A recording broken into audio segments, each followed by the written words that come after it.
Estamos aqui de novo com um bate-papo muito gostoso, dessa vez com o Dr. Ricardo Dibi, que é presidente da Sociedade Brasileira de Endoscopia Digestiva. E nós, aqui do Saúde Minuto, viemos falar sobre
agora recentemente, soltou os últimos dados mostrando que esta é uma doença que acomete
Existem alguns fatores de risco que aumentam, como o próprio nome diz, risco, né? Eleva essa incidência do câncer de colo retal? Existem riscos.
Diabetes, hipertensão, eu estou pensando um pouco agora naqueles fatores de risco clássicos para quase todas as doenças. E histórico familiar, esses daí são fatores que mexem. A segunda fase, a fase mais agressiva, a fase de risco maior. Então são aqueles pacientes diabéticos. Os pacientes diabéticos precisam estar muito atentos a isso por causa das alterações da insulina e que leva a carcinogênese do paciente. Os pacientes que fazem um uso excessivo de álcool, o álcool também é um fator de um potencial grande de carcinogênese. Os pacientes que têm alguém na família que teve o câncer coloretal, então nós precisamos fazer um rastreamento desses pacientes para fazer o diagnóstico precoce dessa doença.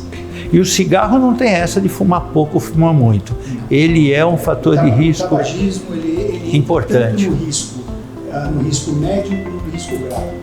O tabagismo é um fator muito importante com relação ao rastreamento do câncer coloretal. Em relação ao antecedente familiar, me disseram na época que, assim, uma vez que você tem pai ou mãe que tiveram o diagnóstico de câncer, a tua chance é X vezes maior. Se você teve tio ou avô, essa chance diminui. Existe mais ou menos isso ou isso é lenda? Então, isso não é lenda, isso é uma situação que a gente precisa estar bastante atento a isso.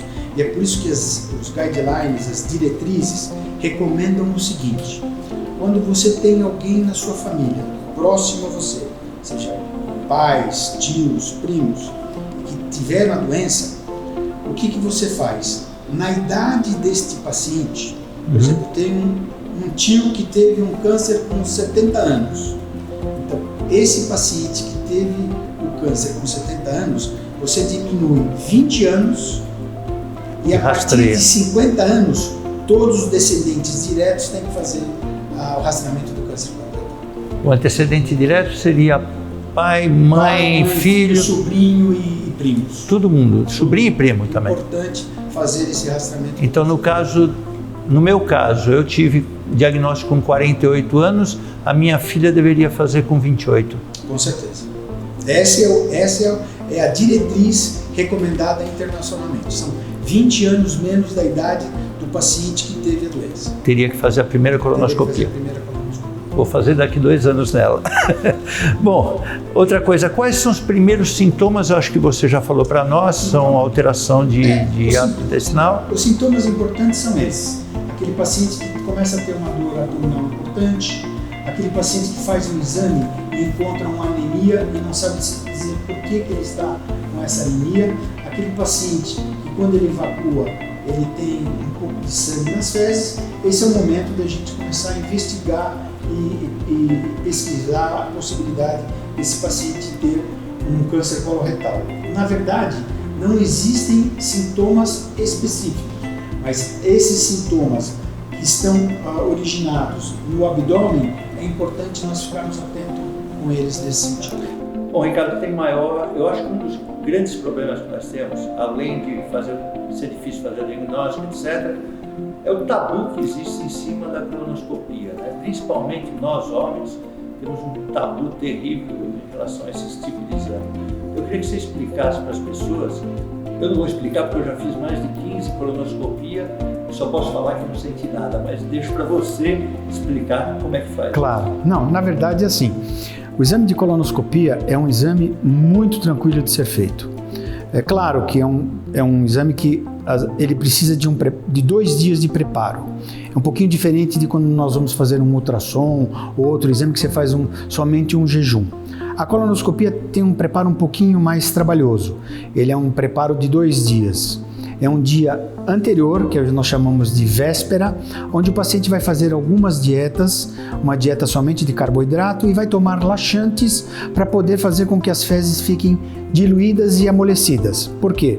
No dia do exame, ele vai tomar uma substância que essa substância, com um pouco de água, ele vai fazer com que o intestino seja limpo, fique limpo e seja lavando o intestino para que quando nós formos fazer o exame de colonoscopia, ele é feito por um tubo que na ponta tem uma câmera e nós entramos pelo ânus com esse tubo. E nessa câmera nós vamos visualizando todos os segmentos do intestino para se detectar se nós temos uma lesão, um tumor ou qualquer alteração da mucosa para que a gente possa fazer o tratamento e o paciente ficar curado da doença.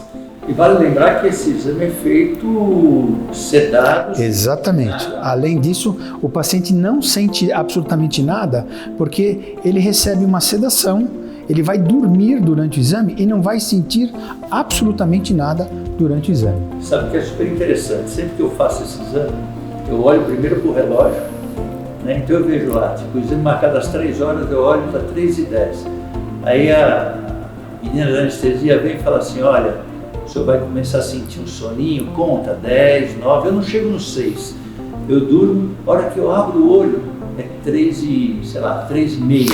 Eu falo, já foi feito, então, porque eu não sinto nada, eu acordo, não senti nada, e depois também não senti nada, só senti fome, não. Logo tem que comer. Claro, e sede, né? E sede. Porque você perde bastante líquido, mas acreditem, esse é um exame muito tranquilo, tanto a endoscopia alta como a colonoscopia, o paciente não sente absolutamente nada, ele vai dormir durante o exame e quando ele acordar, ele nem percebeu que o exame já existiu, ele às vezes até pergunta, vai fazer o exame? E o exame já foi feito.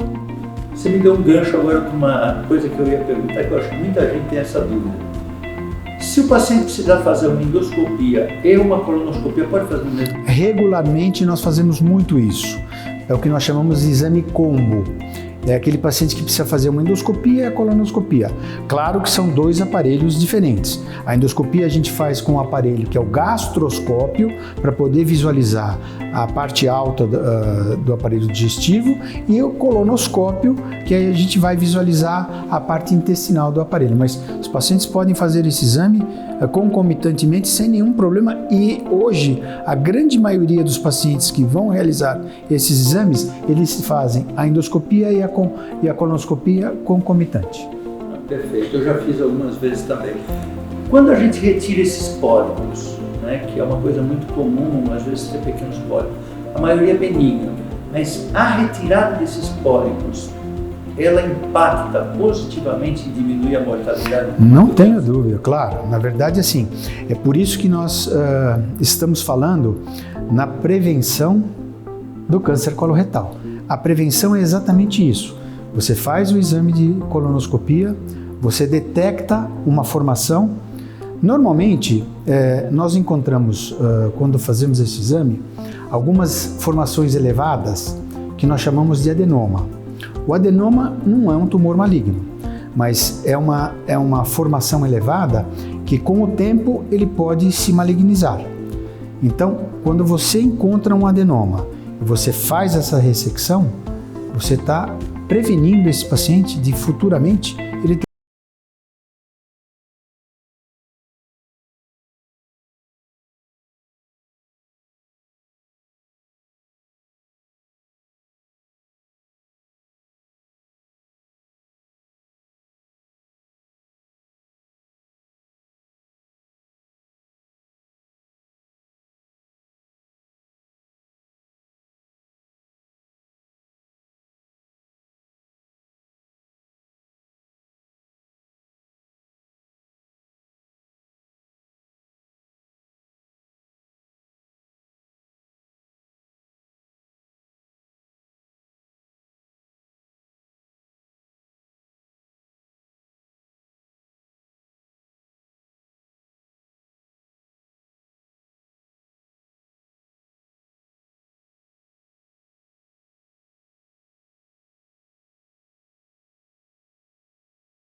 diagnóstico do paciente e vai definir como é que vai ser o tratamento do paciente. Agora, quando a gente faz o tratamento de uma lesão precoce, não tenho dúvidas que a gente resolve o problema do paciente.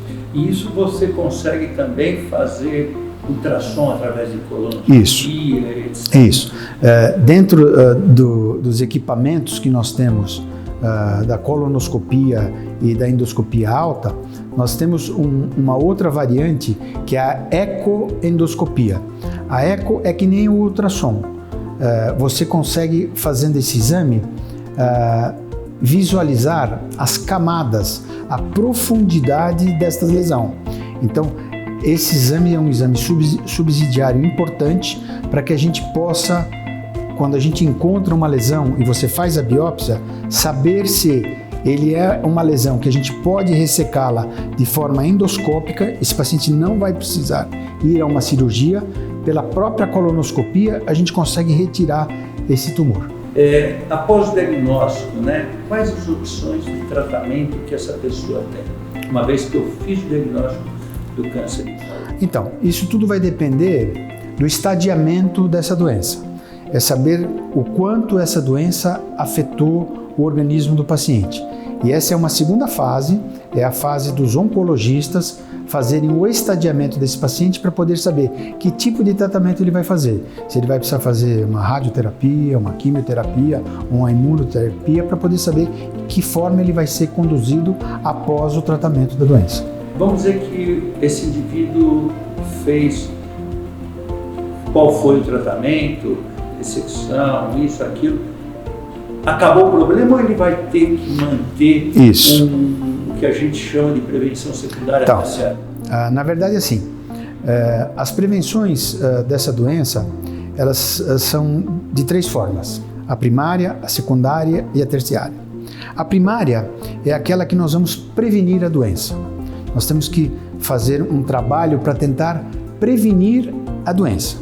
A secundária é o diagnóstico. É nós tentarmos fazer o diagnóstico do paciente para que ele tenha o diagnóstico e saber o que nós vamos fazer com ele quando ele tiver a doença. E a terciária é aquela que a gente precisa evitar a morte do paciente.